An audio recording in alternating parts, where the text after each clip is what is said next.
To the Library of Mythical Ireland. I'm Anthony Murphy. This is Mythical Ireland Book Talk, episode number 16. Tonight we are talking about Father Seán Ó Duinn's book, In Search of the Awesome Mystery. And I can tell you I'm really looking forward to it. Hope everybody is keeping safe and well and that you're all in good form. If you're in Ireland, you've been enjoying a stunning heat wave. Weather that we'd be more akin to having on the southern coast of Spain, on the Mediterranean coast. Today it's cloudy and apparently there are thunderstorms rolling in, so we could have the first rain in quite a while. We are broadcasting live on Facebook, on the Mythical Ireland Facebook page and the Mythical Ireland community. And also on the Mythical Ireland channel on YouTube, which is youtube.com/Mythical Ireland. Just a reminder that if you have trouble with one, you may wish to switch to another because we did have trouble. Quite a few people had trouble with the Facebook stream recently, but the YouTube stream was perfectly okay. Rowan Grove is in the house on Facebook in Denver, in Colorado. A very good evening to you, Rowan. A very familiar name on our live streams. I hope all is well with you. Alan Hoskins is in Ballina, Killaloe, where the rain has apparently returned. Well, I'm not sure if I'm sorry to hear it. I'm sure some of the farmers in this area won't be sorry to see rain. Cy B, it's been a while since we've seen you. Heidi Hi, good evening to you. Tess McKinney is in Kansas. Hello, Tess. Oh, not seeing any YouTube comments. That's not good. Okay, let me just check that the YouTube feed is working, because if it isn't, I have to start again.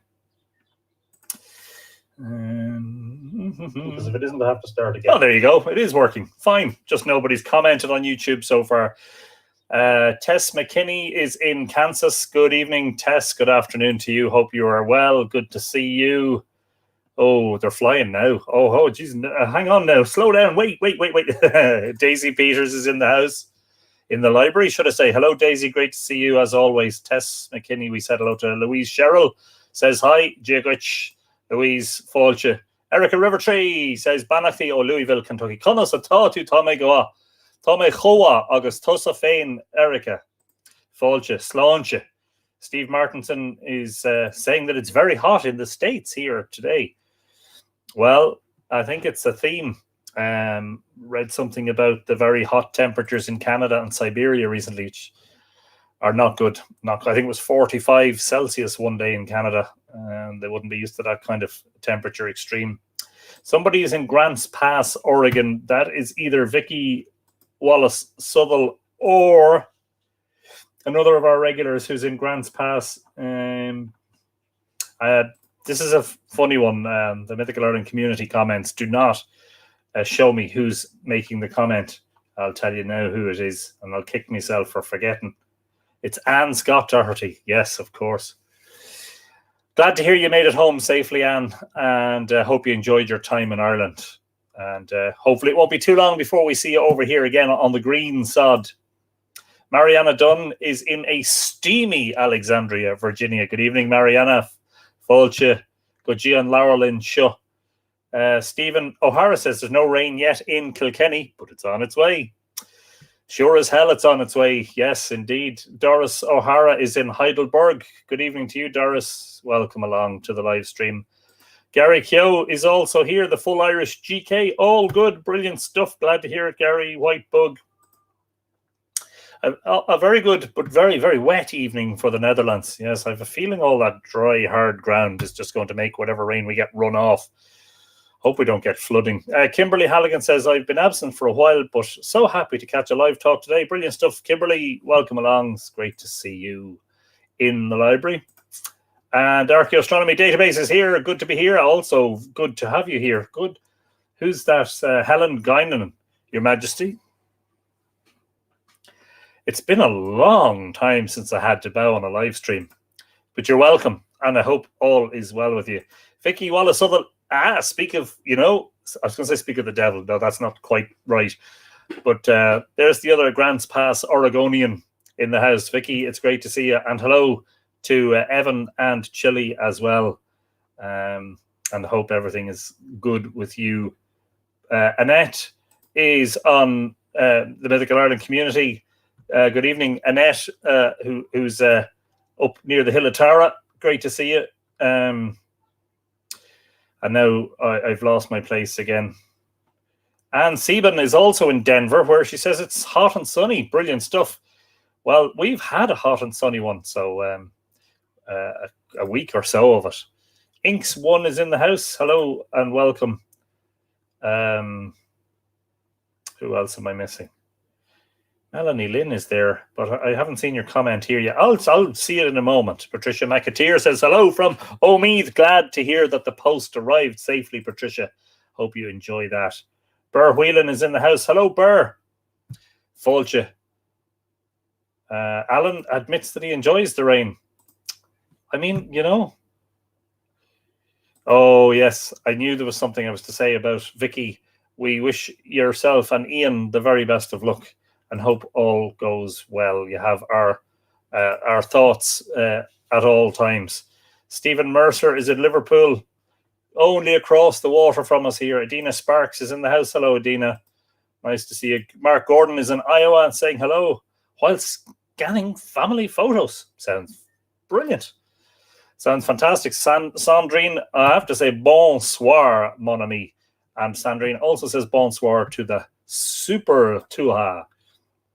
Anne McCallum is here also. Hello, Anthony, and fellow book lovers. Hope everything's good for them. Lots of thunderstorms, lightning shows, and rain here. Also very hot and humid. They kind of go together, don't they? You know.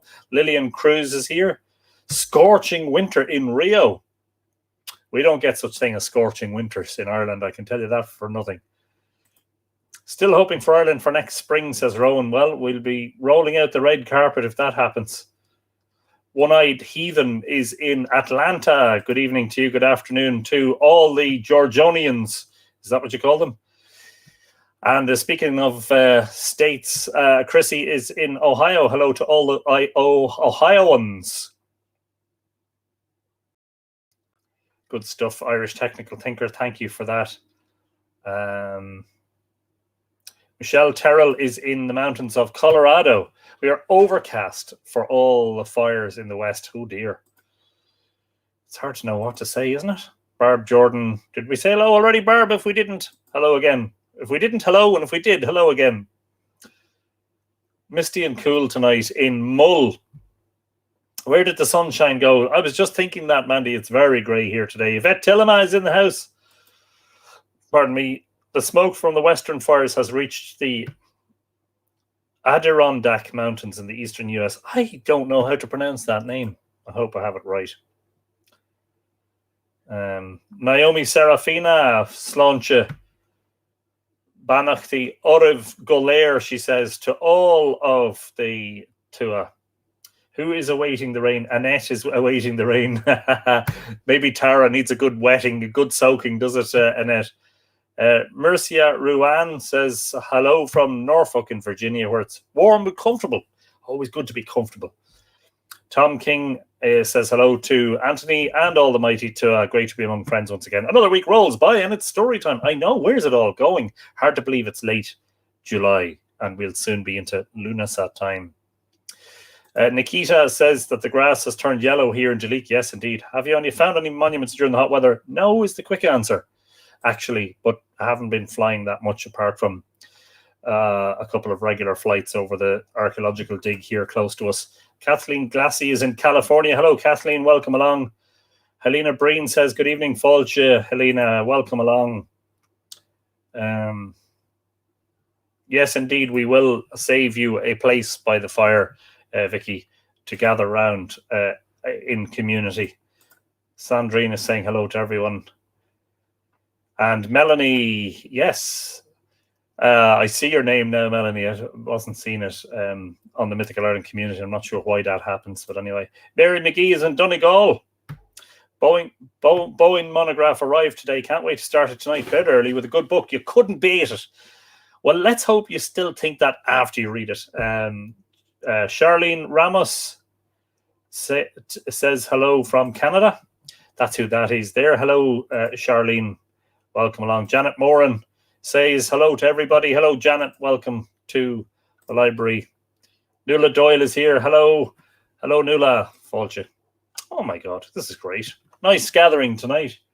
We are talking about An Tathair Seán Ó Duinn, Father Seán Ó Duinn, who was the late great Father Seán Ó Duinn, who was a Benedictine monk in Glenstal Abbey in County Limerick, who I had the delight of meeting in, I can't remember exactly, it was either 2012 or 2013. It was either one or the other, at an event in Wexford.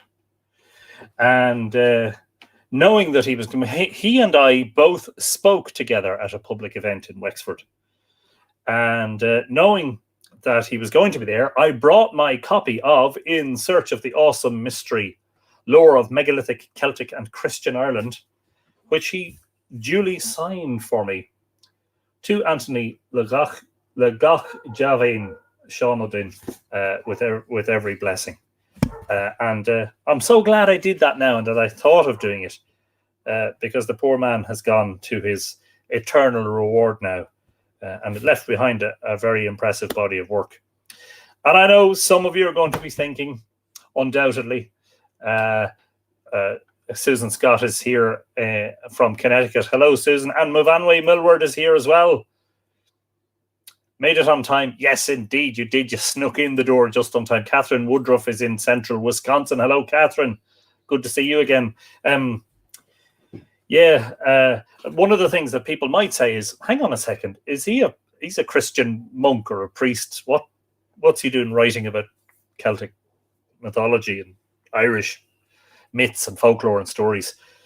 Well, the truth is that he had a vast vista upon spirituality, extending not just to the realms of Christianity, but also into what some Christians might have deemed pagan stuff, but I don't use that label, as you know.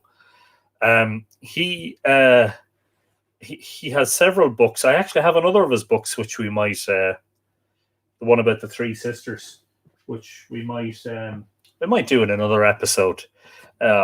I really liked In Search of the Awesome Mystery, because I just thought, what a fabulously open mind and heart this man had, that, you know, despite his own Christian teachings, he was able to see beyond that and to incorporate into his vision, elements of pre-Christian spirituality, mythology, religion, what you might call it. Unfortunately, for reasons of time, as well as for reasons of not breaching copyright, I cannot read the whole lot to you, and that's something I wouldn't mind doing. But we will read a section of it at the very least. His fellow monks, apparently, it has often been said, referred to him fondly as the Druid. So that's the way I like to think of him, he was a Druid, Mary Fitzsimons tagged me in a post about dredging the Boyne. I didn't see that, Mary. I didn't see that. Perhaps you might send me on an email if you get a minute, mythicalireland@gmail.com. Tracy Mackey says, hello from Scotland, where there is thunder and lightning. Well, I'll tell you what, Tracy, if you don't mind, would you keep it over there and keep it away from us? That'd be grand. Mandy points out that spirituality is open-hearted and open-minded. Absolutely. Yes, indeed. And I'm going to read a chapter called The Cosmic Wedding.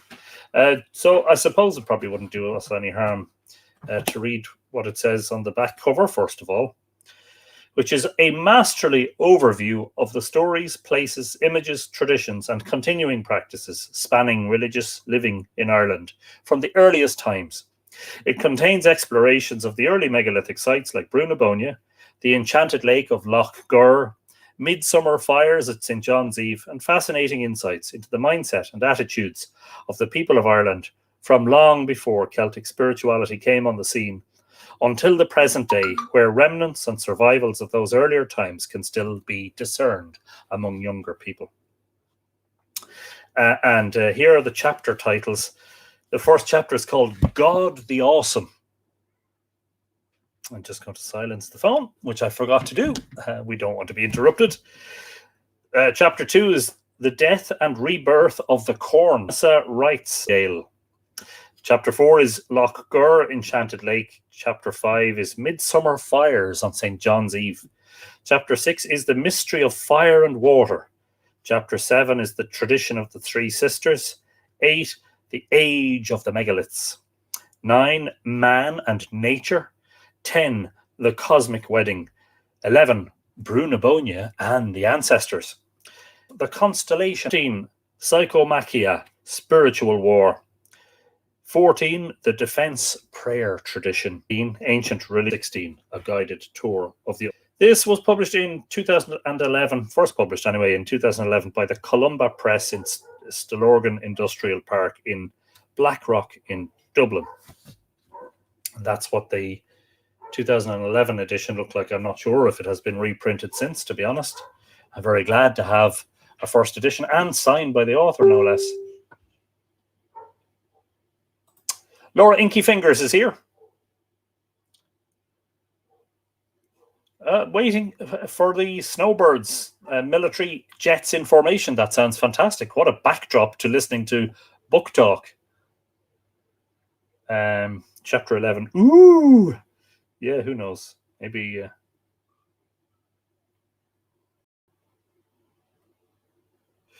sure, look, we'll try. I was going to read chapter 10, The Cosmic Wedding. We'll start there and see how we get on. John Main says it's cool and foggy in California. I mean, it would have been nicer in Baltimore, in Cork, John. Well, maybe not right now. I think there's thunderstorms coming in. But certainly up to today. Lara Herbert is in the house. Anthony is frozen. Let it go.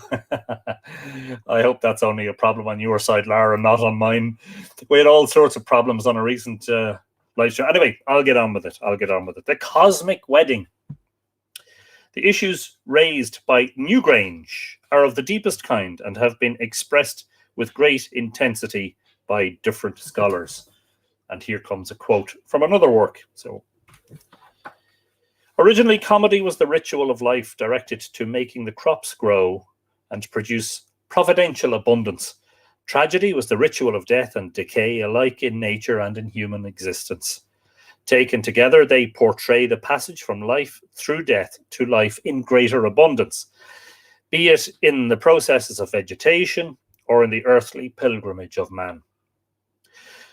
So they give expression to the most fundamental religious emotion, the sense of dependence on a transcendent providence, and the deepest human needs, the promotion and conservation of life, summed up, as Ms. Jane Harrison says, in the ancient formula, quote, out with famine, in with health and wealth, unquote. And this is all part of a larger quote. To live and to cause to live, to eat food and to beget children, these, in the words of Sir James Fraser, wasn't he the author of The Golden Bough, were the primary wants of man in the past, and they will be the primary wants of man in the future so long as the world lasts. Other things may be added to enrich the beauty and beautify human life, but unless these wants are first satisfied, humanity itself must cease to exist. These two things, therefore, food and children, were what men chiefly sought to procure by the performance of magical rites for the regulation of the seasons. And that's from E.O. James, and it's from a book called The Beginnings of Religion, published in London in 1958. And so we're back to Antahar Seán Ó Duinn's words.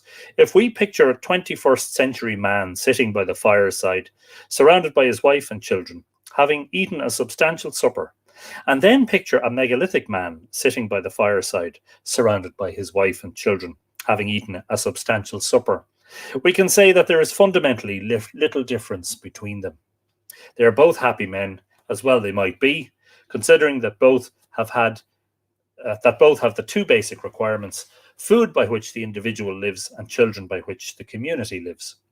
While the 21st century man may wish for a new car, and the megalithic man may wish for a new axe, these are only secondary considerations.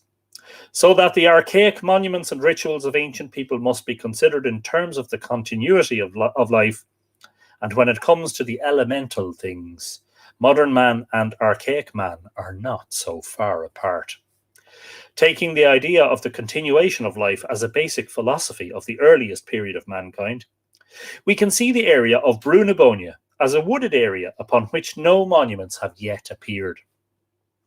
This is the earliest period, the era of the hunter-gatherer people, when people lived by the animals they killed in the hunt and the plants, berries, fruits and nuts provided by the earth for food, medicine and clothing.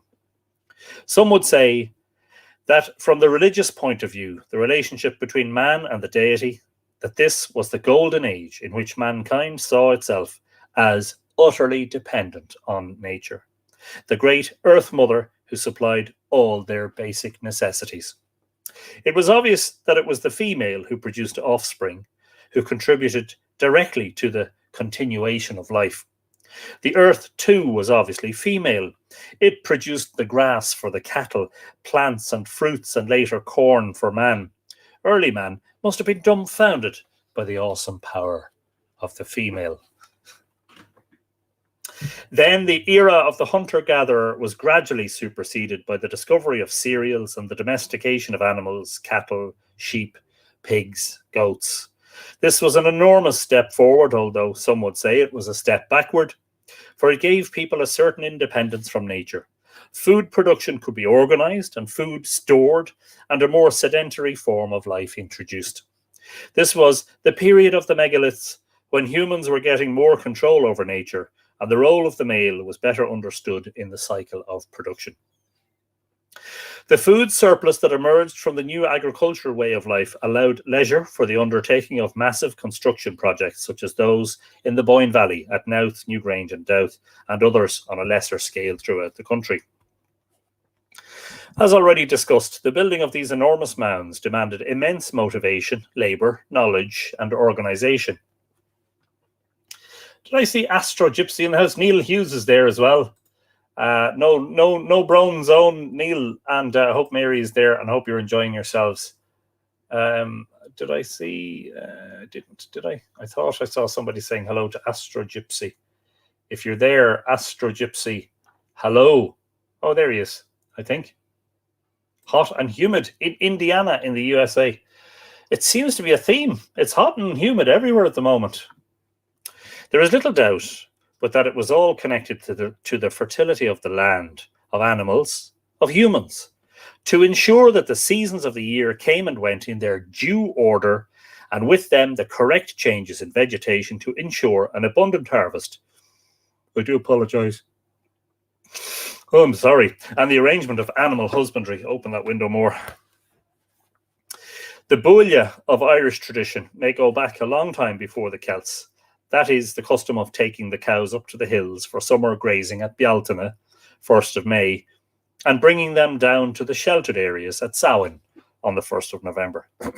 This custom is intimately connected to the changing seasons, and it may be significant that when the cows, tréid, or a herd, that's the Irish word tréid, are on the hills, the Pleiades, which are known, one of the names of the Pleiades in Irish is Tréidín, meaning the little herd, are below the horizon. And when the cows are below, the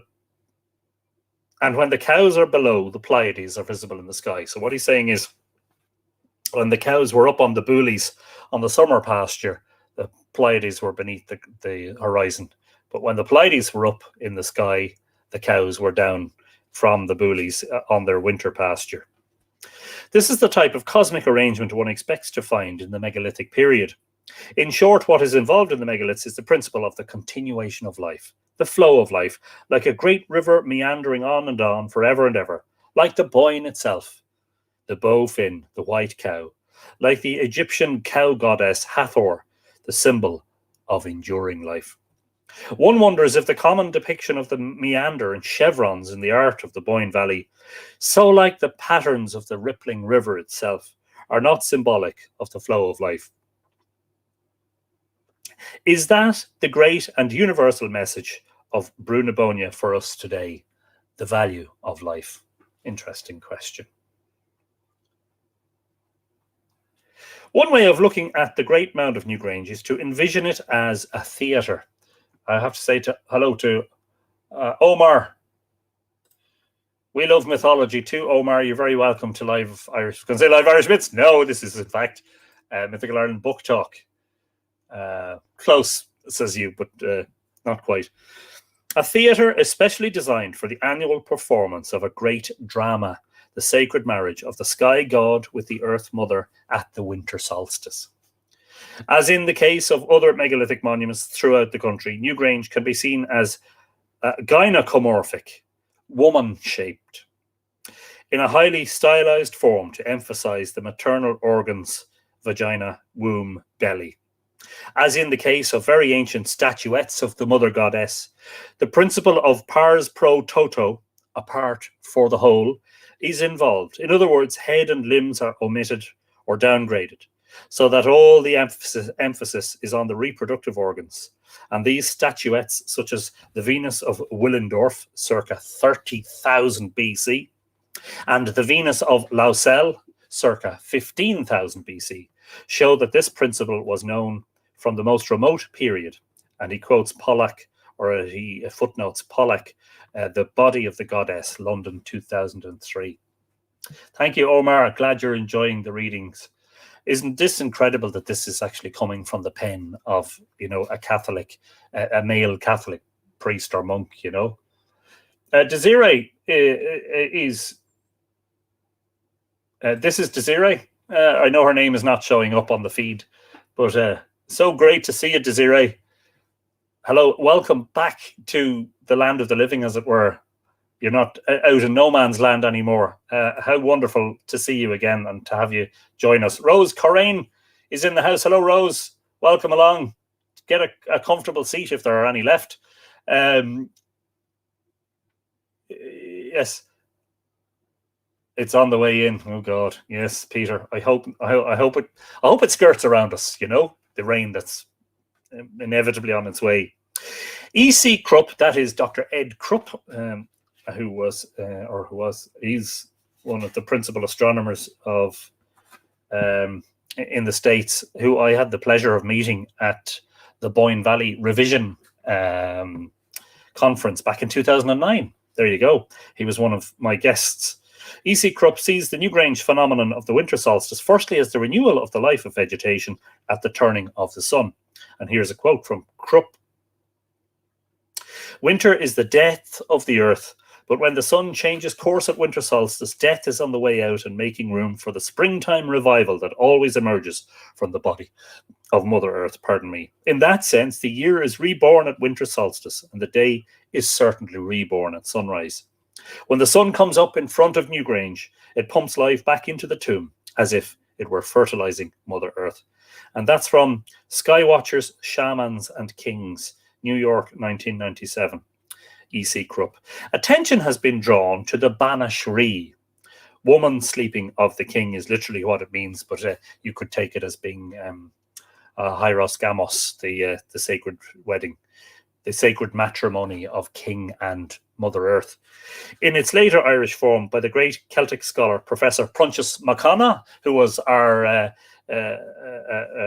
book talk author last week for his Celtic mythology. And his elaboration of the idea helps to an understanding of the earlier phenomenon at Newgrange. And this is from McConagh's Celtic Mythology, 1970, which was, as I say, the topic of last week's episode of Book Talk. The sacral king is the spouse, and his kingdom and his inauguration ceremony is known as Banish Ree, wedding feast of kingship. In other words, he is then ritually united with the sovereignty of the territory over which he rules. The wedding ritual of the Banish Ree evidently comprised two main elements: a libation offered by the bride to her partner, and the coition. The sexual element is almost always present, whether explicitly or by implication. And one of the normal ways of reporting the inauguration of a king is to say that he was wedded to, literally slept with, his kingdom. And that's from page 120 of McConagh's Celtic Mythology. Elaine Dent-Lingenfelter's in the house from a very hot Texas, where it's 39 Celsius. Wow. Climb in the ice box and shut the door. That's what I say.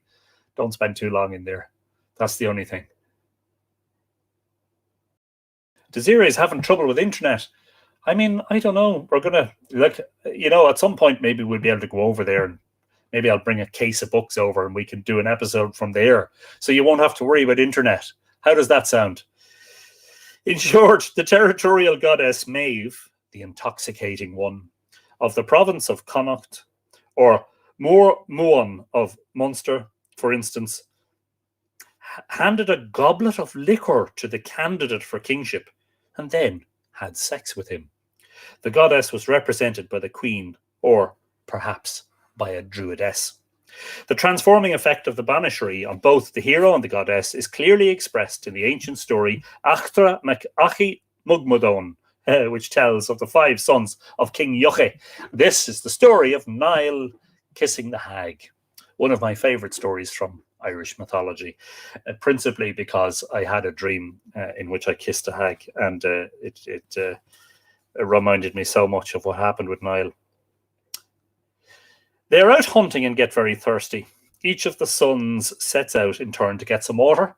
So I'm not sure if he explains it. He hasn't really explained that Niall is a half-brother. So Yochi Mugmadone is the king. His wife is Mungind, which literally means bright mane or bright hair.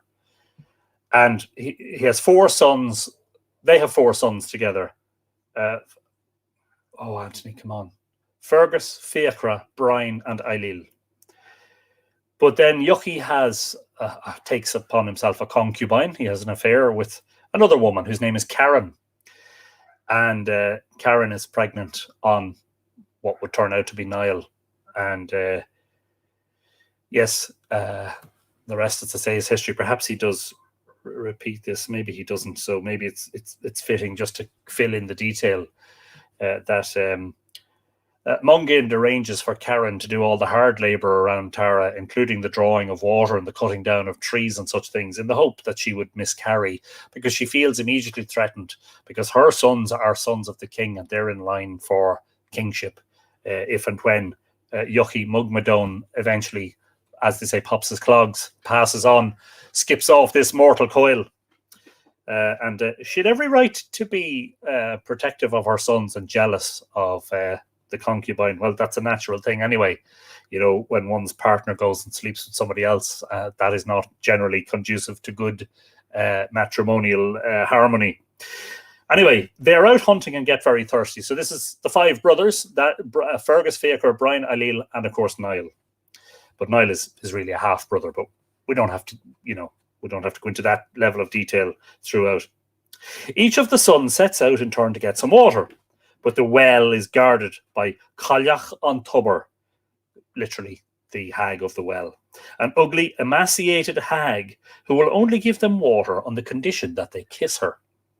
They all refuse except Niall, who embraces her, and when he looks again, he sees that she has been transformed into the most beautiful woman in the world. She gives him the water and declares that she is Flahius Éireann, the sovereignty of Ireland, and on him she has bestowed the kingship. In the ritual handing of the drink to the candidate for kingship by the goddess, there may be a subtle pun or a play of words. Fla means kingdom or sovereignty, and law, Laith, means liquor or drink. So when the goddess gave the lie to the candidate, she gave him the fly. The theme of sovereignty tales is that the hero must sleep with the earth goddess, for unless he does so, he shall not be king of the earth. And that's from Dara Smith's Guide to Irish Mythology in 1988. Notice in this story from Lawer Bui Lacan, that's the Yellow Book of Lecan, the profound changes that take place in both the hero and the goddess as a result of the banishry, the sacred marriage.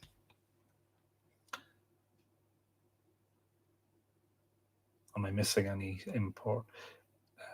Elaine is saying hello to everybody. Indeed, you're welcome along. From being a lesser son and an unknown hunter, Niall is raised to the new status of king. The goddess too is changed from her barren, emaciated winter aspect of Cailleach hag to her fertile summer aspect of Bavog, a young woman or a doll. It is the transition from winter to summer, from Samhain to Bealtaine. Returning to Newgrange, we see that after the banishry or Hieros has taken place at the winter solstice. The rejuvenation of nature is on the way. The period of new growth has begun, though it is still in its infancy and very weak. This new movement of growth of vegetation is primarily concerned with the goddess. In the story of Niall Megalithic, as we have seen, that's Niall of the Nine Hostages, the goddess herself underwent a radical change through intercourse with the appropriate spouse, and the appearance of new growth and vegetation will reflect this in Brunabonia and throughout the country. But what of the other partner in the sacred marriage, the sun itself? As Niall was transformed from hero to king through the Banashri, did something analogous happen to the sun at Brunabonia at the winter solstice? Did the sun undergo a radical change also? We today know, as the brilliant engineers who constructed Newgrange knew, that the sun after the winter solstice turns back, as it were, and begins to rise further to the north each day, so that from the winter solstice on, the days are getting longer and the nights shorter, so that we have entered the half-year period of increasing light. This is the period from winter solstice, 21st of December, to summer solstice, 21st of June. From the winter solstice on, as the days grow longer and light increased, days grew longer and light increased, the megalithic people must have experienced an immense feeling of relief. For months, the sun's power had been declining, the days were getting shorter, the nights longer. The sun appeared to be fighting a losing battle against the dragon of darkness. They knew from former years that the sun recovered from the dragon's clutches after the winter solstice, but could one be certain of this turning? If the weakened sun did not recover, then the days would grow shorter and shorter, and the nights longer and longer, until eventually there would be no day, only perpetual night. No plants would grow, there would be intense cold, and life would perish from the earth. This period of the year, corresponding to the Advent season of preparation for Christmas in the liturgy of the Catholic Church, must have been a period of intense anxiety, and this apprehension is actually reflected in the liturgy with its violet vestments and penitential character. Coda is saying hello to all the Tua. When the sun recovered at the winter solstice, the Romans of a later time were so relieved that they instituted the great feast of Sol Invictus, the unconquered sun. Life would continue for another year. From this was chosen the date of Christ's birth. The real date was unknown, and so the winter solstice was chosen for symbolic reasons. He had said, "I am the light of the world. Anyone who follows me will not be walking in the dark. He will have the light of life." And that's from John chapter 8, verse 12. This is also the feast of the god Mithra, whose cult, especially among the Roman soldiers, was extremely popular and a serious rival of Christianity. It may be wondered if there is any connection between him and the Irish god Midger of Briley, County Longford, who appears in the story Tuchmark Etain from Laur Mahira and Laur Bui Lecan, a story which may cast some light on the winter solstice event at Newgrange.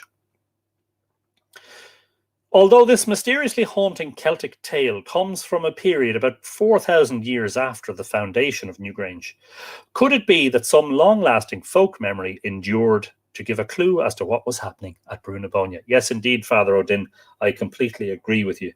That has been a long time contention of mine, that what we see written down in medieval times is a survival of prehistoric mythology. Was that a reference to the dragon I heard there? Yes, Movanwe, but that's not specifically mentioned in the mythology. I mean, the closest thing we come there at Brunabonia is the Mata, the monster that is dismembered at Newgrange. I don't think there's anything in the Dinshanicus that hints that the monster was guarding either the sun or the source of the water, which is apparently the case in other stories around the world. But it may just be that aspect of the story has been lost. And I don't think Seán Ó Duinn was referring to the Mata. He was just using a simile, as it were, referring to the dragon being the dark days clutching the sun. In any event, the story opens by telling us that there was once a famous king of the divine race, the Tua de Danann, the people of the goddess Dana in Ireland. He was named An Dagda, the good god, and Yochi Olahar, the horseman, or the universal father, and he had control over the seasons and the harvest. Elkmar was lord of Brunabonia, and he was married to Ethna, also called Boan, the white cow, the goddess of the Boyne.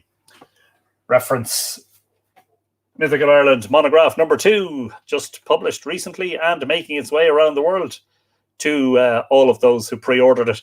Very impressed. I posted the international pre-orders last Monday, and one arrived in Sydney, Australia today. It only took a week to get from Ireland to Australia, which is brilliant. Ondagda wanted to sleep with Boin, and she was quite willing, but she was afraid of Elkmar. Ondagda, however, got over this difficulty by arranging some important diplomatic mission for Elkmar, which would keep him out of Brunabonia for some time. This "when the cat's away, the mice will play" plan worked well. When leaving, Elkmar assured Ondagda that the mission wouldn't take very long, that he would be back by nightfall. However, Ondagda cast great magical spells on him, so that Elkmar was away for over 9 months, but he didn't notice the changing of the seasons or the days and nights, and he returned to Brunabonia thinking that he had only been away for 1 day. And of course, that's a story we have often mentioned. Helena, brilliant stuff. Helena got her copy today. Super stuff, Helena. Regina Riley is in the house, says hello to Fáilte Regina, and a big welcome also to Michael Pike. Hello, Michael. Welcome to the live stream.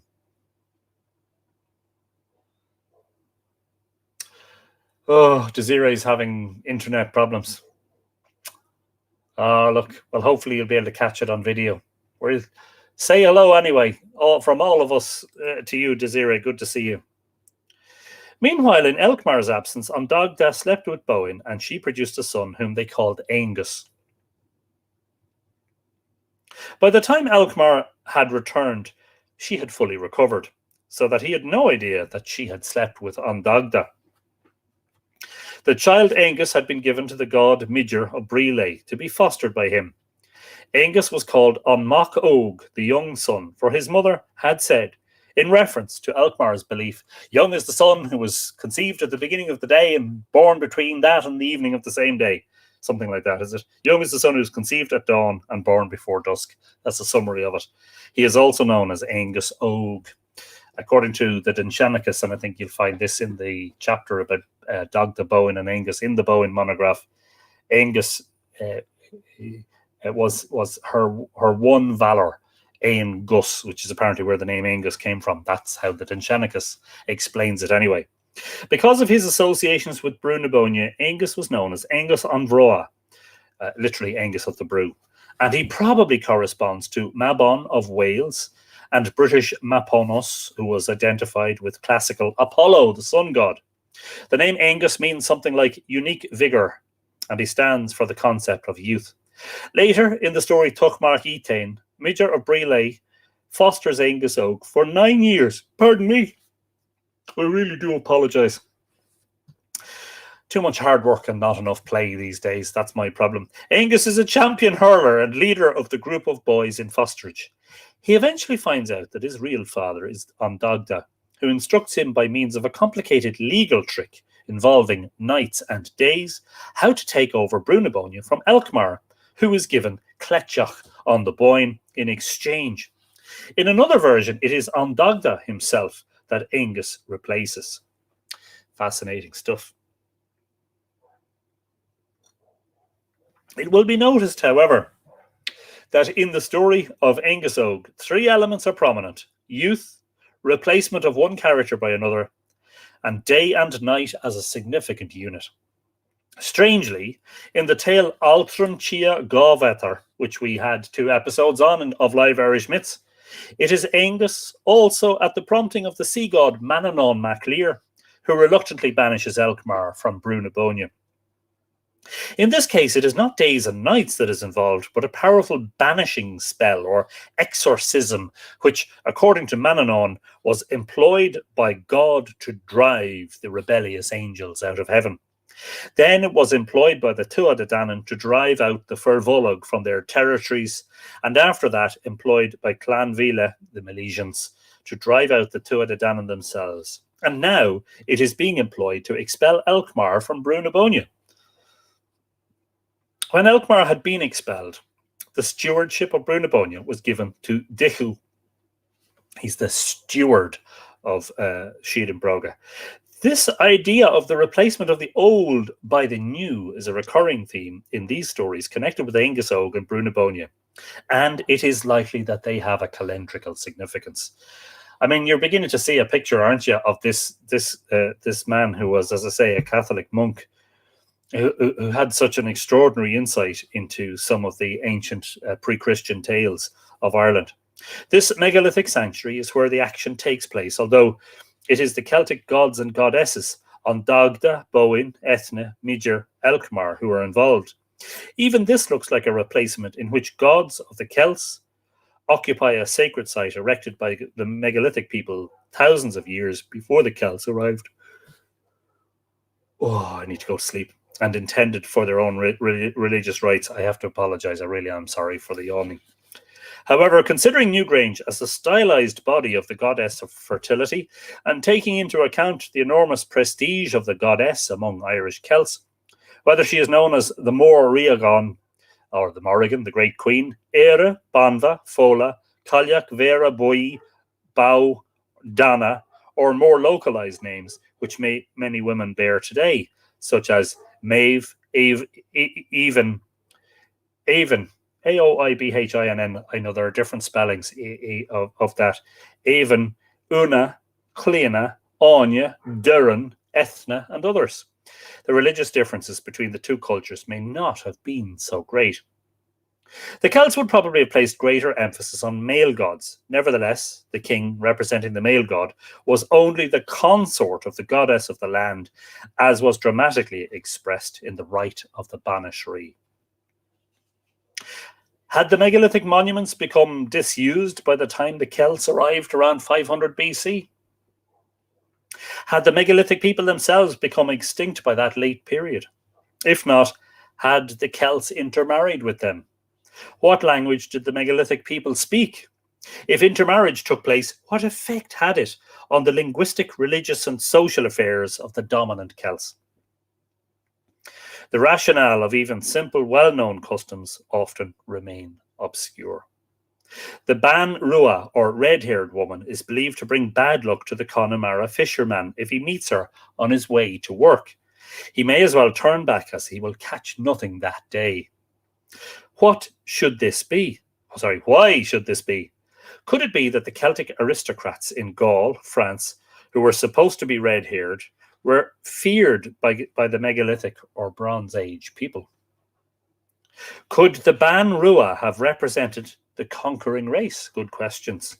Similarly, young men, when passing a Shee or sacred hollow hill of the Tuatha De Danann, the Éis Shee at Samhain, carried the Scian Cushit Duve, the black-handled knife, for the Tuatha De Danann feared iron and would not try to lure the man into the other world. Why should they fear iron? Perhaps it was because the Stone Age people recollected that they had been overcome by the iron weapons of the invading Celts. And this is absolutely fascinating stuff. Brilliant. These and a multitude of other similar questions can be proposed, but the answers are few and uncertain. This period between the late Neolithic and early Celtic is the twilight zone, where mists of uncertainty abound. One picks up a clue here and a clue there and puts them together to try to build up a picture of what happened, as the police do in a murder case. After all, a murderer does not go to the police station and tell them politely that it was he who murdered so-and-so. No, he makes them earn it. In a discussion of the winter solstice event at Newgrange, it appears that the Banish Ree, or wedding of the king to the goddess of the land, was a key notion. Professor Miles Dillon speaks at some length on this matter in the later Celtic period in Ireland. Kingship in general, and Irish and Indian kingship in particular, have been discussed by many scholars recently, and there seems to be agreement that among most peoples whose beliefs are known, the king was a sacred person and often a priest, usually descended from a divine ancestor. O'Rahilly, in his great book on Irish mythology and history, had a good deal to say about the king god, although he is more interested in gods than in kings. He showed that Cunn and Owen were ancestor gods of the Connachta and the Onachta, respectively, and that Lowry was the ancestor god of the lion. Dara was the ancestor god of the Erain. And that's from Miles Dillon from Celtica, Volume 10. Apart from the Indian-Irish connection, Professor Wagner discusses the Sumerian tradition of Mesopotamia with regard to the Banish Ree. It is commonly believed that it was here, between the two rivers Tigris and Euphrates, that civilization began.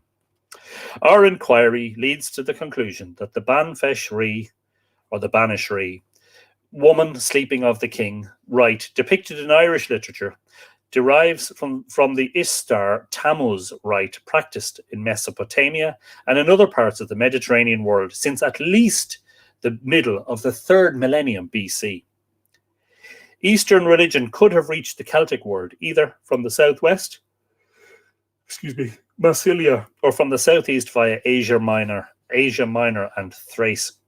A similar origin has been suggested by Weisweiler for the cult of the divine bull, reflected in the Ulster cycle and in the continental Celtic art, cf. the stone altars of Notre Dame de Paris. The chronological gap between Sumerian and Celtic literary traditions becomes less significant if we bear in mind that ancient Mesopotamian beliefs, shaped in the 3rd millennium, were carried deep into the 1st millennium BC. The festival of the Hyros Gamos, the holy wedding between the earth goddess Inanna and the king, marked the beginning of the new year in Mesopotamia. In Ireland, the new year, i.e. the year of growth, begins with Bealtaine, or May Day, one of the 3 great festivals of the year. It would seem then that the Celts had obtained the rite of the Banish Ree from Mesopotamia and had brought it to Ireland with them, though it may well have been the case that it was reinforced by the occurrence of the same or a similar custom among the megalithic people whom they found there before them. Professor E. O. James describes in some detail what is known of the rite. That such sacred nuptials were held at the end of the Babylonian Akitu festival is suggested by the king and queen repairing to a chamber called Gigunu, decorated with greenery, situated, it would seem, on one of the stages of the ziggurat. The newly reinstated king cohabited with his spouse to engage in ritual marital intercourse, symbolizing the union of the goddess with the young god, to reinforce the creative powers of spring in nature, the flocks, and mankind. It was, somebody make us a cup of tea, will you? Peter, would you make us just 1 sugar, please? And just a drop of milk. Thanks, Peter. I don't really drink coffee. I probably should, but it gives me palpitations. Sorry, I got lost there. It was in such a Gigunu as the seat of joy that the nuptials of Enlil took place for this purpose, and the adornment with greenery enhanced the efficacy of the rite and warded off evil influences. Therefore, the sacral king enacted the role of the divine bridegroom in the seclusion of the Gigunu, with all its safeguards to renew vegetation as the culmination of the Akitu festival. And that's from Seasonal Feasts and Festivals, published in 1961 by Professor E. O. James. Here, in this incredibly ancient rite, it is human actors, the king and queen, or in other cases, the king/hero and a priestess/druidess, who impersonate the god and the goddess. If the theory is correct that the Newgrange event at the winter solstice is really the Banish Ree or Hyros Gamos, it is on a more than human level, for the goddess Earth is herself there in the mound, and the god is himself there in the sun. This is the cosmic union of Earth Mother and Sky Father, with no intermediary, and, without doubt, this is the great archetypal act which gives origin and effect to all others. If then, following this cosmic action, there occurred a communal mating among the people, as is hinted at in later literature in the case of Bealtaine, then 9 months later, at the autumn equinox, many children would have been born at the time of the corn harvest. If the insular Celtic system were followed, however, with Bealtaine as the time of communal sex, then 9 months later, Imbolc, Lá Laimhríde, 1st of February, the feast of St. Bridget, would be the birth time, and St. Bridget is the patron of childbirth.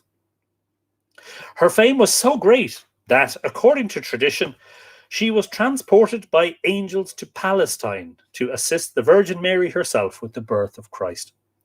This must have been the goddess Bridget, of course, because historically the saint didn't arrive on the scene until several centuries later. If, on the other hand, as seems likely, Samhain were an alternative, then the time of birth would be Lunasa, again corresponding to the grain harvest. In any case, the idea of human fertility being brought into harmony with other expressions of it in nature may be indicated. The passages at the Great Mound of Knowth are aligned to the rising and setting of the spring and autumn equinoxes. Newgrange is aligned. That's not quite true, by the way, and a detailed reading of chapter 9 of Island of the Setting Sun is required. Newgrange is aligned to the rising sun at the winter solstice. Douth is aligned to the setting sun at the winter solstice. The absence of an alignment to the summer solstice at Brú-na-Bóinne is puzzling, and that is the subject of a blog post and a podcast that I did. Is that patron only or is that public? That might have been made public. Maybe not. Okay, that's one that has to be made public eventually, before too long. I did ask the question, where is the summer solstice chamber of Douth? Could it be that it is concealed in the Great Mound of Douth, which as yet is not fully excavated? There must be some explanation for the absence of this major feast, still celebrated with bonfires right to the present day, as we have seen, and celebrated in the liturgical rites of the Eastern and Western churches as the feast of St. John the Baptist. He is intimately connected with the summer solstice by his saying, "I must decrease." The sun, having reached its climax at the summer solstice, is now beginning to decrease in light and strength. And he, Christ, must increase. At the winter solstice, the sun is at its lowest strength, but is now beginning to increase in strength and light of day. And of course, those of you living at these latitudes will perhaps have seen the night is beginning to close in again after those eternally bright twilight nights a few weeks either side of winter solstice. It's getting darker a bit earlier, and it's going to keep getting darker earlier. The feasts of our Lord and St. John the Baptist, then, stand at the pivotal points of the solar and megalithic year, at the winter and summer solstices. It does seem odd, then, that so archaic and venerable a tradition as the summer solstice does not appear to find a place in the Brú-na-Bóinne complex. Well, actually it does, because the Douth Henge is aligned on summer solstice sunrise. See also Island of the Setting Sun, and see in particular Drone Henge. Is there something about that in Mythical Ireland? Yes, there is. Yeah. One may wonder if it were actually marked, but in a way which is less obvious to us today. Very highly decorated stones seem to be chosen as markers for a passage. Well, perhaps I've given that much yet. In fairness, it's not. It doesn't appear to be the case that summer solstice sun shines into a chamber, in a megalithic chamber, in a cairn in the Boyne Valley, because the Henge is a very different type of monument, obviously, Yes, Peter, he does list his sources. There are a lot of footnotes, and just looking for a bibliography. And yes, there is a bibliography as well. So he does indeed. But I mean, a lot of this is speculative as well, which I think is perfectly okay,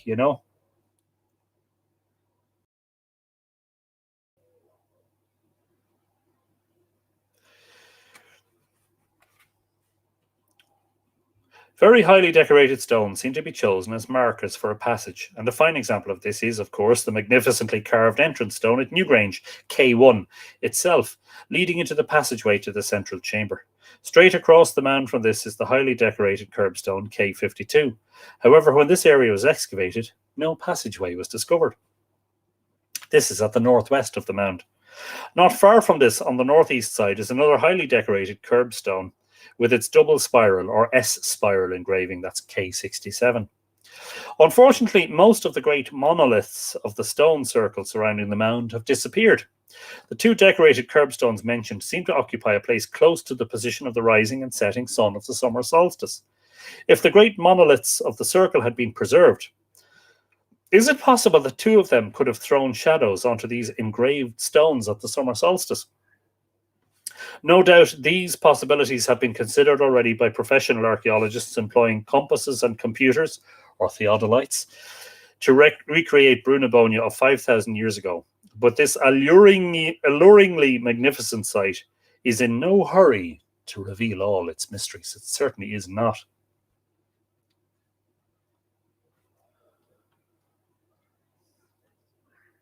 Oh, here's a sob story which looks like a scam. Thank you. Can we, somebody on Facebook report that? Anyway, Davog is in the Beaujolais Valley in France, hopefully sampling some of the local delights of the vineyards. Davog, good evening to you, and you're very welcome.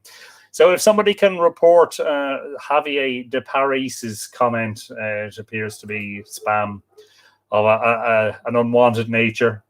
Let's boot him out. Let's kick him out of the room. Politely or impolitely, I don't mind which. Actually, I'll do it here. Report this comment.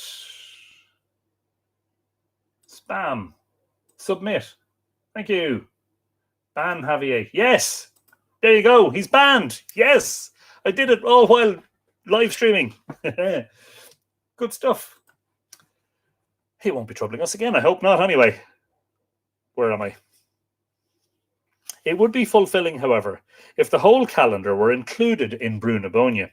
While it is recognised, of course, that the complex is much more than an indicator of the 4 seasons of the sun. These could be indicated just as effectively by much simpler methods. It seems that the complex of Lough Crew is much more concerned with the cross-quarter days and the equinoxes. Interesting that, isn't it? Yes. Leaving aside such matters as the moon and Venus and concentrating only on the entrance of a ray of sunshine into the mound of Newgrange at the winter solstice, the likelihood is that this was the well-known Banashri or Hyros Gamos of ancient cultures, but on a massive planetary scale, the union of the Sky Father and the Earth Mother. In Celtic terms, Ondagda and Boin, Morriagon. A similar episode describes Ondagda and Morriagon uniting at the River Unshin in County Sligo at Samhain. And the place was named Louis La Mugne, the bed of the couple, after the event. And that's given in Elizabeth Gray's translation of Cot My Chura. At a later stage, the question of death symbolism at Newgrange will be discussed, as indeed the site is often referred to as a tomb, and a small amount of cremated human remains were found in the central area. This, however, does not indicate that Newgrange was a huge communal graveyard. In concrete remains, this is a surprisingly small feature, but one which may be of great significance in the overall meaning of the site. Oh God, I'm sorry. The anthropologists Dr. Caroline Humphrey and Dr. Piers Vitebsky of Cambridge University unite these two ideas of death and rebirth in their discussion of Newgrange. And this is a quote from Sacred Architecture, published in 1997. The design of some tombs clearly link astronomy to rebirth. The passage grave resembles a vagina leading to the womb, and some tombs have entrances shaped very clearly like a vulva. This interpretation is borne out by the facing of the burial mound at Newgrange with white quartz, making the tomb resemble an egg. In many religions today, the tomb is also a place of regeneration and rebirth, and it seems likely that this was also the case for many Neolithic peoples. At Newgrange at the winter solstice, the rays of the rising sun penetrate nearly 100 feet or 30 meters along the passage to the back wall. This was very carefully calculated, as the uphill gradient of the passage was compensated for by a tiny opening in the roof box which let in the sunlight. It was as if the deceased, just like the dying year, will be reborn at the touch of the returning sun. So the indications are that Newgrange was a sanctuary in which the site of the Banishee was performed on an interplanetary scale at the winter solstice to renew the face of the earth. On a tiny scale in a suburban garden, lush vegetation can be seen to shoot up from the moist earth when the sun shines down on it. So that the idea of the Banishee is rooted in nature itself. And the performance of the rite was not just a commemoration, a mental act of recalling something that happened in the past, but rather an act that brought about what it symbolized, namely the fertility of the land and the growth of crops. Now, it seems possible from a reading of Celtic mythology that a certain personal note was introduced into the overall agricultural greening of the land scene. As we have already seen in the story Ia Murchiartig Migarcha, that the goddess of the well was dramatically transformed from Cailleach, or old hag, winter form, to Bavog, or beautiful young woman, summer form, through union with the hero Niall. Niall himself also undergoes transformation from hero to king. So that transformation occurs in the case of both parties. In the ritual calendar of Duhallow, as already mentioned, the Cailleach Vera Bui of the Samhain winter site changes into Bavog, or summer form, at Bealtaine, and is known as Innion Bui, daughter of Bui. The road joining both sites is Boher Bui, in all probability from the Irish Boher Bui, the road which the hag traverses to regain her youth in 6 months. She becomes her own daughter, Innion Bui, the Bavog na Bealtaine. Babog, or Bavog, if it was an older Irish with lenition.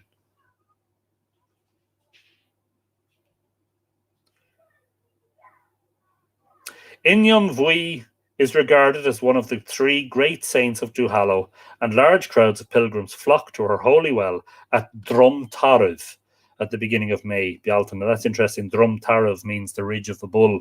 And there is a place called Drum Tarav where Dun Coilne, the bull, the brown bull of Cooley, pawed up the earth in his battle with the Finbenach, part of an ancient creation myth, I think. The Cailleach Vera Bui is connected to the Beara Peninsula with landscape formations and megalithic tombs, and is represented as even constituting corporally the very fabric of landscape in the identification of physical features with aspects of her body. The Paps of Anu, Da Chiach Anan, a mountain range in Kerry, Brunibonia, Knogba, Nouth, Newgrange, and Nouth burial chambers, the latter being the telluric womb of the goddess, in the words of Tomás O'Cahasy. And all of that is quoted from Garoj O'Crulech from the Book of the Cailleach, which we also did an episode of Book Talk on. Interestingly, somebody was asking the other day on the Mythical Ireland community about the reference to the 2 breasts of the great queen at Brunibonia, and there are in fact in the Dinshanachus, in the prose Dinshanachus, there is a mention of the 2 paps of the Mór Réagáin west of Newgrange, which has been taken by Geraldine Stout, I think, in her book, talks about, well, we had Geraldine on as a guest on our live Myths and Conversation series, but I think she identified some of the sites at Brunibonia from the Dinshanachus. And so the 2 paps of the king's consort, I think they're called in the metrical Dinshanachus, but they're specifically referred to as Da Chiach na Mór Réagáin. I think it's something along those lines. The actual quotes from the Dinshanachus are in the comments of that post, which is only a few days ago.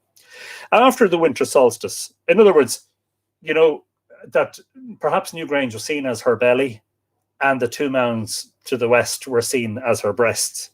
After the winter solstice, so what you're seeing is a recumbent female in the landscape. After the winter solstice, as the days lengthen and buds appear on the trees and green grass begins to make its appearance, the transformation of the goddess occurs. But what about the sun? Does that also undergo a transformation?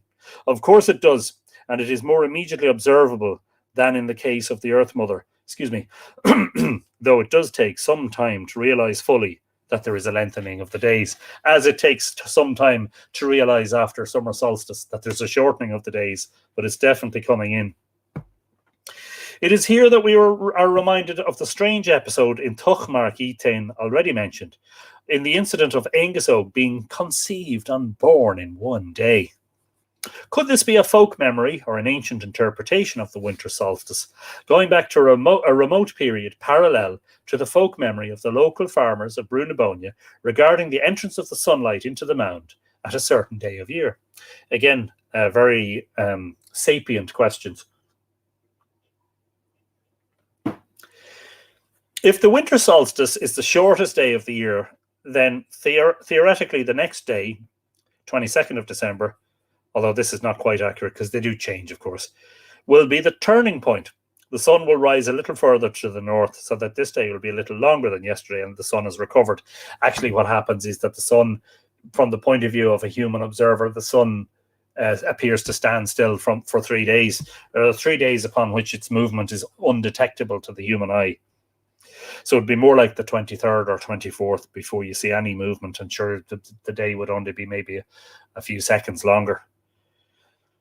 The sun will rise a little further to the north so that this day will be a little longer than yesterday and the sun has recovered. In practice, the sun seems to stop for a little while, but theoretically, the next day after the solstice, the sun will rise a little earlier, so that 22nd of December is really New Year's Day.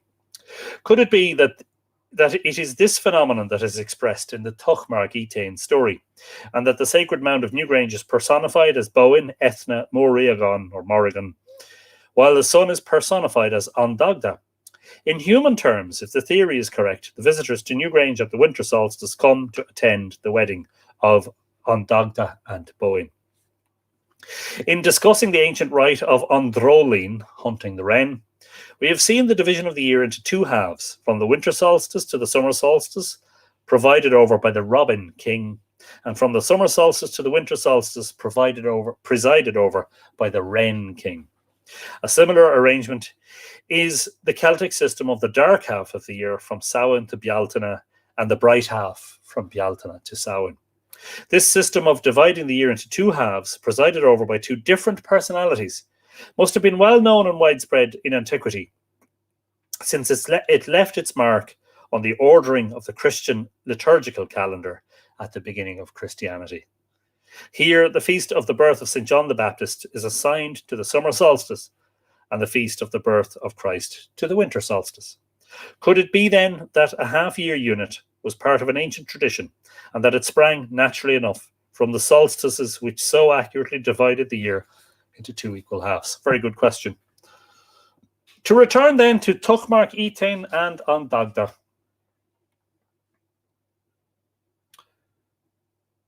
Feminist geography. Yes, indeed. And I see that we've been reading for an hour or so. Perhaps I'll conclude in the next couple of minutes. To return then to Tuchmark Etain and Ondagda. Ondagda can be seen as a sun god. He is Yochi Olahar, horseman or universal father. The horse in some traditions pulls the sun disk around the sky.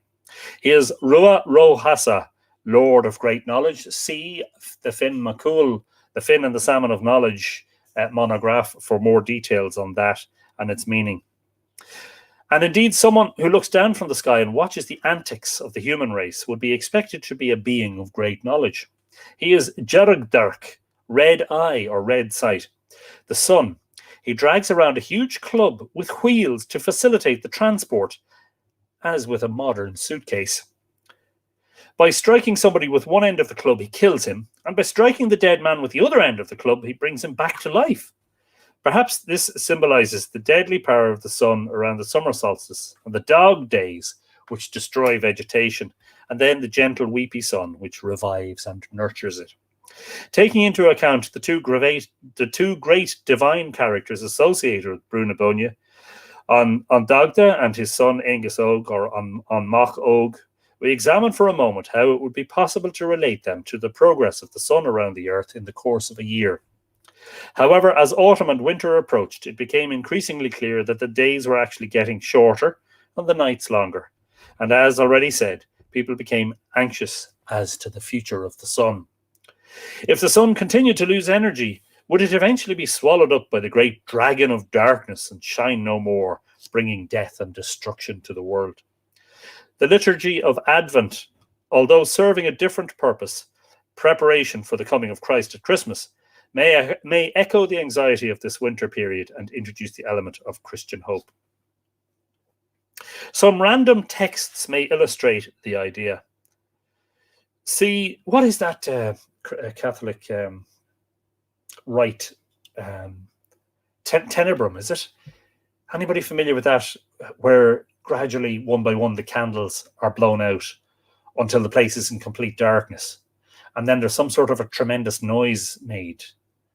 Is it tenebra or tenebrum? Somebody might Google that, or if somebody knows about it.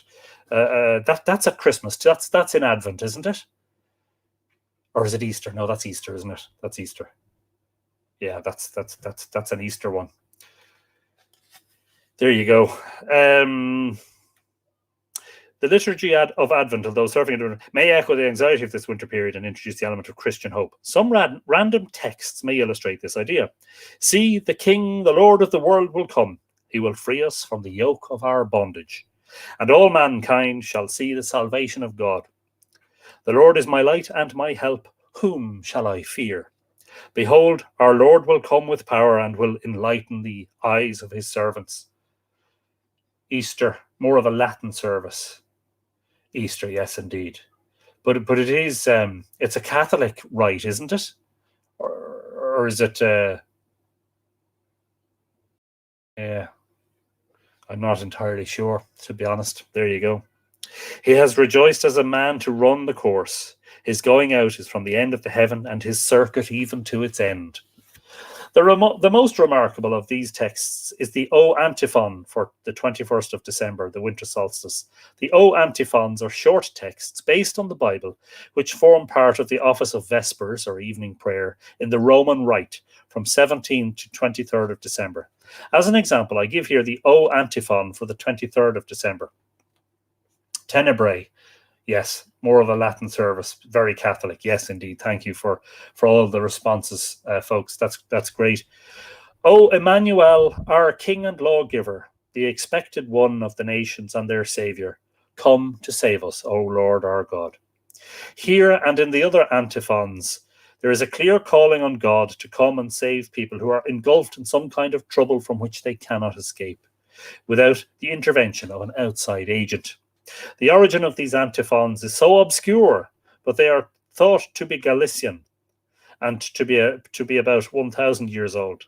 They are sung with great solemnity to an elaborate plain chant melody in Benedictine monasteries to herald the coming of Christ the Saviour at Christmas.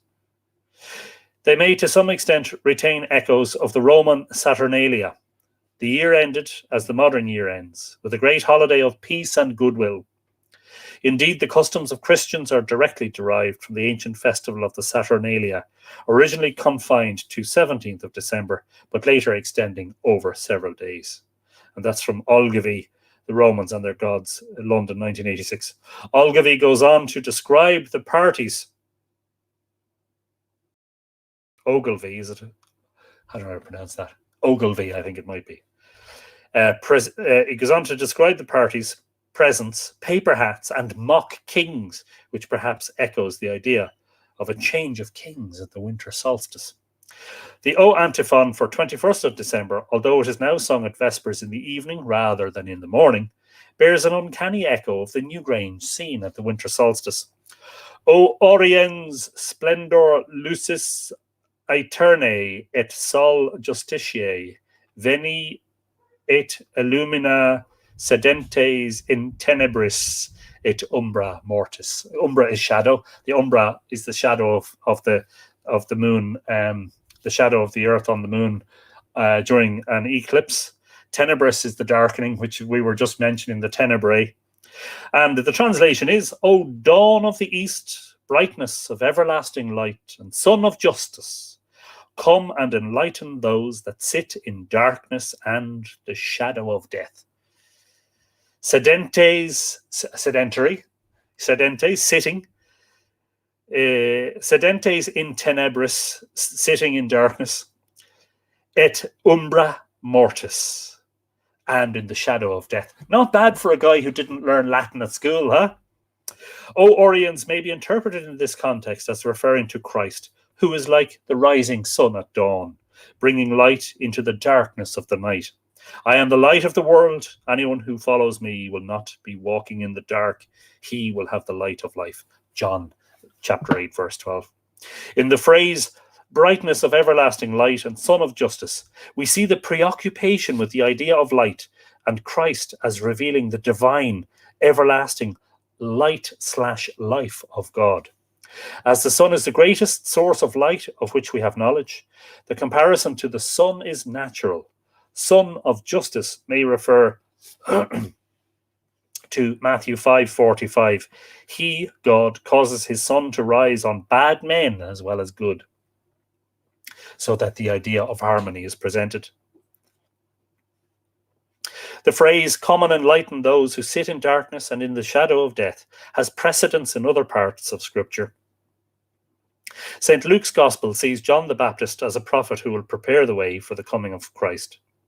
Because of the faithful love of our God, in which the rising sun has come from on high to visit us, to give light to those who live in darkness and the shadow dark as death, and to guide our feet into the way of peace. Luke 1:78-79. And antecedent to the phrase occurs earlier in the prophet Isaiah. The people who walked in darkness have seen a great light. On the inhabitants of a country in shadow, dark as death, light has blazed forth. This last phrase could be seen as operating on two levels. Firstly, on the ordinary everyday level, with the turning of the sun and the increasing light dissipating the darkness of winter. On the second level, it is reminiscent of the ray of light penetrating into the inner chamber of Newgrange to light up the ashes of the dead. We will see more of this aspect of the tomb later. While it must be remembered that the Newgrange event is several thousand years earlier than the biblical texts, nevertheless, Psalm 19 gives a fine description of the glory of the sky. In making the sky, he, God, has pitched a tent for the sun, who leaves his pavilion like a bridegroom even, like a champion enjoying the race to be run.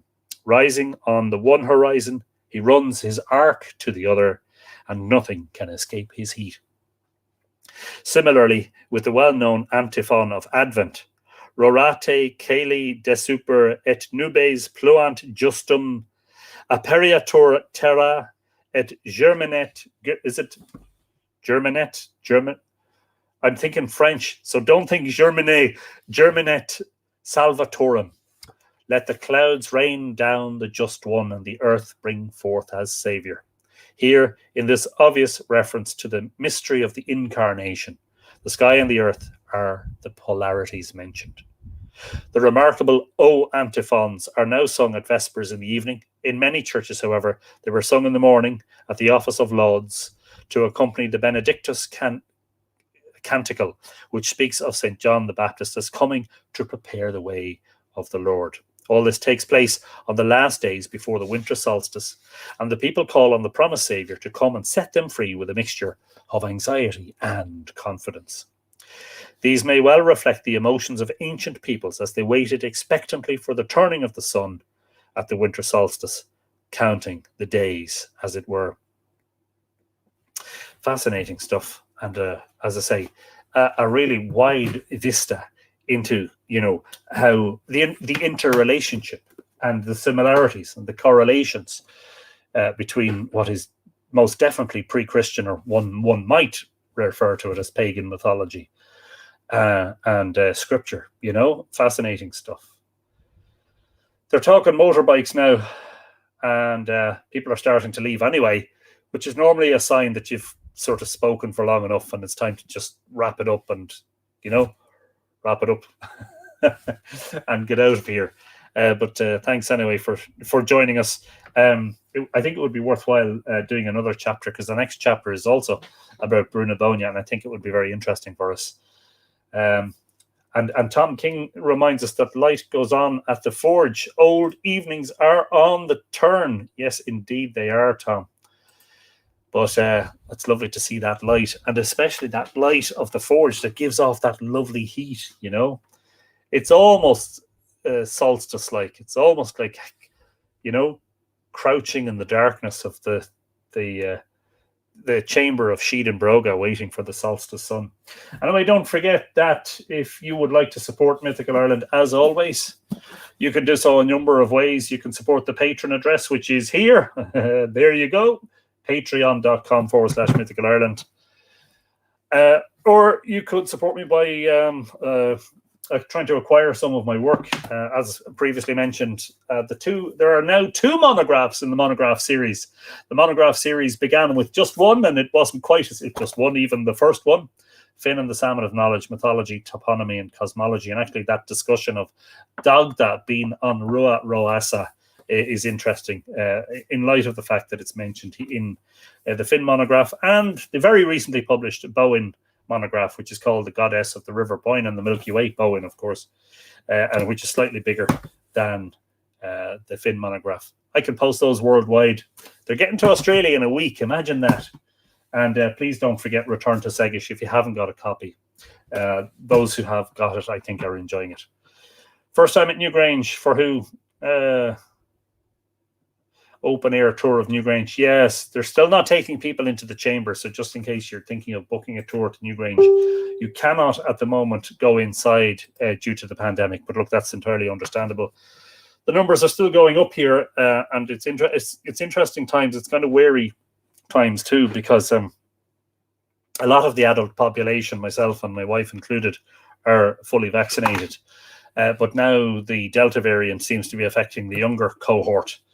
And although the number of hospitalizations haven't spiked majorly, they are going up, which is a concern. Thank you, Rowan. Glad that you enjoyed it. Yeah, I have a feeling it hasn't yet had its day in the sun. That is Return to Segish. Neil Hughes, good night, and Kolosov. And to Tom King, of course. Our light in the darkness. Our smith, our forger. And Mandy wants another chapter. Yes, indeed. That's okay. I think we can do that. I didn't realize Julianne Osborne was there. Hello, Julianne. I'm sorry I missed you earlier on, but hello to you and thank you for joining us. Hope you enjoyed yourself. It appears that you did. Yeah, in the meantime, I've just begun, literally in the past 48 hours, preparations for the revised and expanded edition of Mythical Ireland. Chair was a bit loose there, so I think I was saying on the last episode I had 10 copies of Mythical Ireland left. I think I have about 7 left now. And once they're gone, it's gone. It's out of print. This is the first reprint. It's the second impression, as it were. But rather than just reprinting it, it is actually being expanded. It's being expanded by 10 chapters, actually. And it's already quite a weighty tome. So it will be redesigned and we'll have a new cover on it when it is relaunched, hopefully in November. So if you're looking for Mythical Ireland in its current form, get it now before they're all gone. Or if you're happy to wait, once I sell all my copies here, I will be no longer selling it on the website as Mythical Ireland. I will be selling it as pre-order, the new edition. Due out in November, all going well, which is why I have to get my skates on and my socks up and get all the new material to the publisher in August. But that's in hand. Work has begun on that.